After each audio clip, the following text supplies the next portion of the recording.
আসসালামু আলাইকুম ওয়া রাহমাতুল্লাহ। সবাইকে জানাই ঈদ মোবারক। ঈদুল আজহা মানে শুধু কুরবানি নয়, স্বাস্থ্য ও সচেতনতার পরীক্ষা। আমি একজন ডাক্তার, তাই ঈদের দিন বার্তাটাও একটু আলাদা। ঈদুল আজহা কেবল কুরবানির উৎসব নয়, এটা একটা দায়িত্ব, নিজের, পরিবারের এবং সমাজের প্রতি।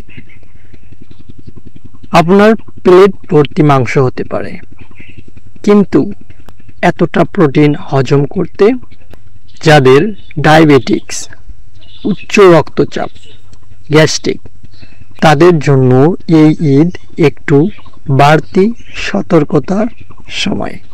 সঙ্গে রাখুন সবজি, পর্যাপ্ত পানি আর ঈদের দিন অন্তত কিছুটা হাঁটাহাঁটি। শুধু খেয়ে বসে থাকবেন না। কুরবানির সঙ্গে যদি আসে ত্যাগ, সংযম আর নিজের প্রতি যত্ন, তবেই পূর্ণ হবে ঈদের মূল শিক্ষা। ঈদ হোক আনন্দের, কিন্তু ভুলবেন না, ঈদুল আজহা মানে কুরবানি, আর কুরবানি মানেই সচেতনতা।